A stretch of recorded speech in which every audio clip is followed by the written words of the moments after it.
Gimana sih rasanya menjadi anak seorang tokoh besar di Republik ini?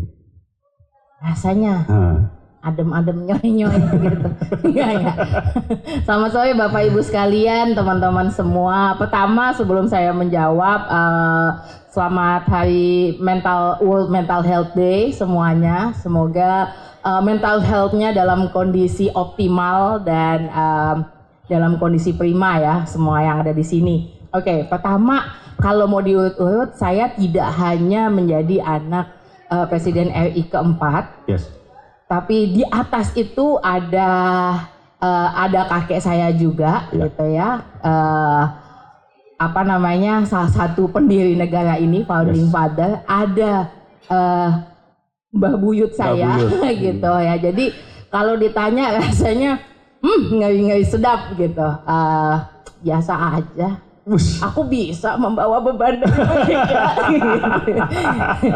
rasanya tentu aja penuh dengan beban, kayak seakan-akan semua hal yang saya lakukan gitu itu benar-benar semua orang liatin gitu, semuanya serba salah. Kalau saya melakukan A, orang akan marah, pasti akan selalu ada gitu. Yang lebih rumit sebenarnya gini, nggak enaknya menjadi anaknya orang-orang yang semua orang sudah tahu kontribusinya terhadap negara terutama gitu ya.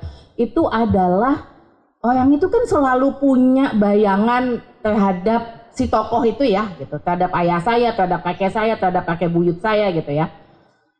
Dan mereka tuh cenderung berpikir, publik tuh cenderung berpikir kami satu paket yang sama gitu. Jadi kalau pertama pandangan mereka terhadap Gus Dur aja misalnya, pandangan mereka terhadap Gus Dur itu bukan Gus Dur, tapi pandangan mereka terhadap Gus Dur. Jadi gini, asumsi Reno terhadap Gus Dur itu bukan Gus Dur loh ya. Oh iya benar. Iya kan, itu kan hanya asumsinya dia. Iya. Gitu. Nah seringkali orang kemudian menganggap Gus Dur itulah adalah asumsi saya. Gitu. Gus Dur itu pasti A B C D E F G, itu satu. Yang kedua, begitu lihat keturunannya, berarti keturunannya juga begitu. Gitu.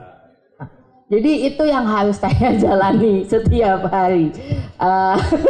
Jadi ya lumayan bikin stres. Mulai berasa, mungkin oke lah zaman masih bayi gitu belum ngeh ya. Iya nggak sih, kayak belum terlalu ngeh, kayak wah kayaknya saya ini berada di keluarga yang sangat besar, atau udah ngeh dari kecil banget? Enggak, jadi gini, ngeh itu sebenarnya bukan di keluarga orang besar, bahkan malah saya tuh sebenarnya saya nggak tahu bapak saya tuh siapa, dalam artian ini orang kerjanya apa sih gitu. Ada satu kejadian waktu saya masuk kelas 1 SD gitu ya, kita diminta, si murid ini kami diminta untuk satu persatu memperkenalkan diri di depan kelas, namanya siapa, berapa bersaudara, ayahnya namanya siapa, ibunya namanya siapa. Nah persoalannya sampai situ baik-baik aja. Problemnya pertanyaan terakhir adalah ayah atau ibunya kerja apa? Itu adalah pertanyaan yang saya nggak bisa jawab.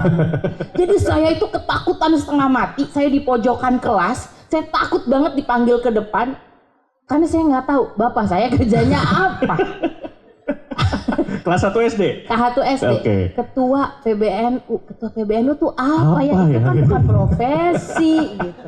Jadi saya tuh stres banget dan saya hampir nangis. Saya beneran udah mau nangis gitu karena saya nggak tahu. Jadi akhirnya saya maju ke depan kelas, saya nyebutin nama saya ini, kakak saya ada 3, bapak saya namanya ini, ibu saya namanya ini. Terus habis itu saya nangis, saya nggak tahu bapak saya kerja apa gitu karena saya udah nggak paham.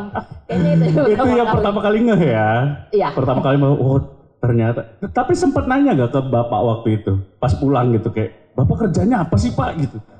Kan ketemu bapak hanya seminggu sekali, itu pun hanya mungkin. Padat banget ya berarti ya jadwal ya. Iya. Bapak saya hanya ketemu kalau saya gini. Jadi bapak saya tuh dia akan saya bangun sekolah apa segala macam, bapak saya udah berangkat. Iya. Pulang tentu aja saya belum saya udah tidur gitu. Iya. Nah biasanya ketemu tuh bapak saya kan nanya gini, kok kamu nggak sekolah? Ini kan hari Minggu. Oh iya. Ini tuh nanti akan ditanya lagi minggu depannya. Jadi percakapannya itu doang. Pertanyaan rutin weekly ya berarti itu ya. Seminggu sekali pasti ditanya.